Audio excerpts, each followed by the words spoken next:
2015년도에 대한민국에서 메르스가 발생하고 얼마나 고생을 했는지 여러분도 잘 아실 거예요. 그 당시에 2개월 만에 사망자가 38명이 나고요.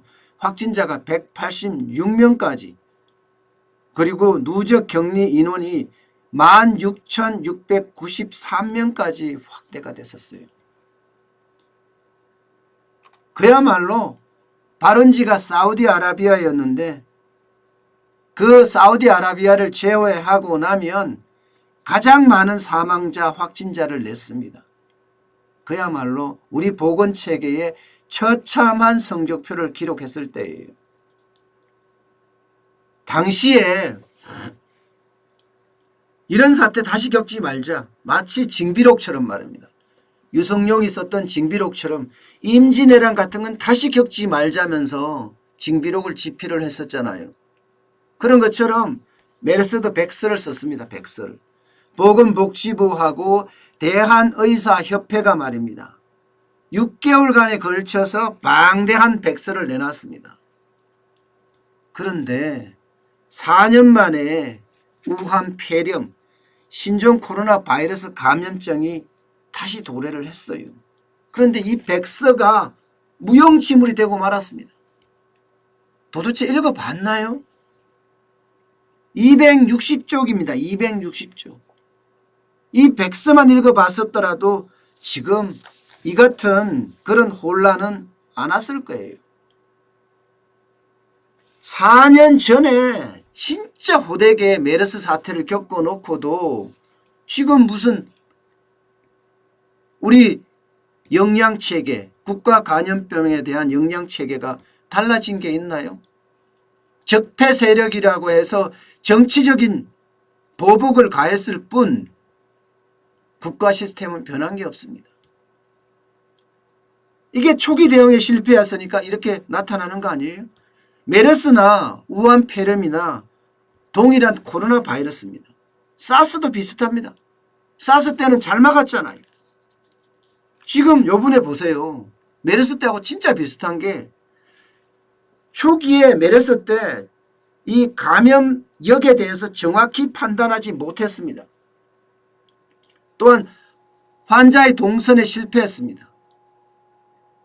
우한 폐렴이 발생을 하고 이거는 뭐 메르스나 사스보다 못하다는 둥, 사스와 메르스의 중간 단계라는 둥, 이런 말만 되풀이했잖아요. 제가 뭐라고 했습니까? 이거는 중국이 분명히 통계를 감췄기 때문에 더할 수도 있다. 예, 제가 더하다고 말씀을 드렸어요, 벌써요. 그래서 그때부터 초동 대응을 했었어야 돼요. 정부가 말한 대로 과하다 싶을 정도의 대응이 있었어야 됩니다. 말은 과하다 싶을 정도의 대응이라고 했는데 아주 엉망이었죠. 중국 눈치나 보고 있고요. 컨트롤 타워는 우왕좌왕, 도대체 누가 컨트롤 타워인지 모를 정도로 아직도 혼란스러워요. 아직도. 메르스 사태 당시에 최고의 숙주는 낙타가 아니라 대한민국의 보건체계였다.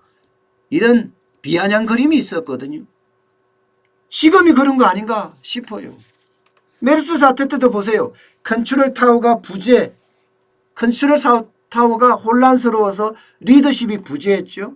게다가 역학조사관에 대한 방역 인력이 부족했죠. 또 제대로 된 통계를 발표 안 하니까 국민 소통이 불안했습니다. 그래서 더 불만이 지금 컸어요. 지금 그때하고 다른 점이 뭐가 있는 거예요? 어저께 16번 환자가 나왔어요.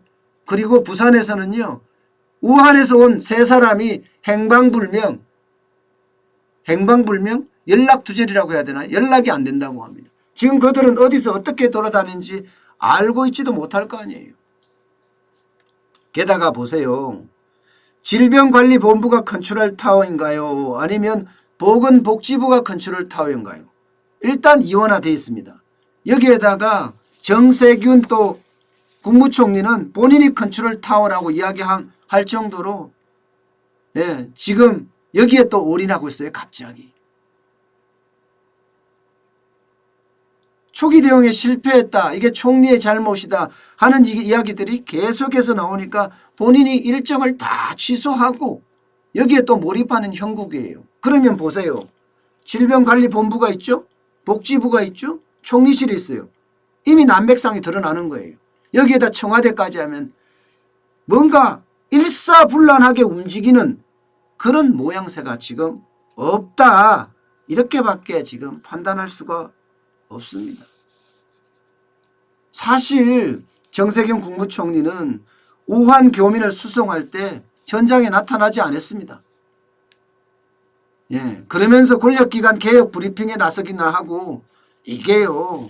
국민의 안전이나 국민의 생명을 지키는데 과연 지금 정부가 뭘 하고 있는지 말만 앞서는 것 아닌지 다시 한번 돌이켜볼 일입니다. 오늘에 와서 정세균 국무총리는 중앙사고수습본부의 회의를 직접 참여를 한다고 해요. 오늘에서나. 이렇게 참여한다고 달라집니까? 오히려 혼란만 부추기는 것 아닌가 저는 그런 생각이 들 정도예요. 제발이지 지금이라도 메르스 백서를 읽어보고 거기에 대한 대책을 세워야죠. 임진왜란 때 유성룡이 썼던 징비록을 열심히 봤다면요. 우리가 일본 놈들한테 나라를 안 뺏겼어요. 임진왜란이라는 큰 전쟁을 겪고 거기에 유성룡이라는 한 대가가 징비록을 써놓고 후세에 대해서 경각심을 주기 위해서 해놨지만 사실 우리 후세 사람들은 그걸 읽어보지 않았다는 거예요. 거기에 대한 대비가 없었다는 거예요. 사회 지도층들이 못했다는 거 아니겠습니까? 그러니까 일제 36년 동안 그렇게 우리가 압박을 받았죠. 2015년 메르스 사태 불과 4년 전입니다. 거기에 돈을 많이 들여서 6개월 동안 연구하고 분석해서 메르스 백서 내놨어요. 그러면 메르스 백서를 보고 제대로 따져봤어야죠. 초동 대처가 얼마나 중요한지 거기 다 나와 있습니다. 지금이라도 컨트롤 타워가 정확해야 돼요. 문재인 대통령이 말했던 것처럼 대통령이 직접 나서서 막아야 합니다. 지금. 중국은 시진핑이 나서서 막고 있어요. 대통령께서 직접 말했던 대로 과하다 싶을 정도의 대응해야 하는 것 아니겠습니까? 중국 눈치 보고 보지 말고 말입니다. 그러니까 국민의 안전이 지금 어디로 가는지 저는 그 자체가 참 무섭습니다.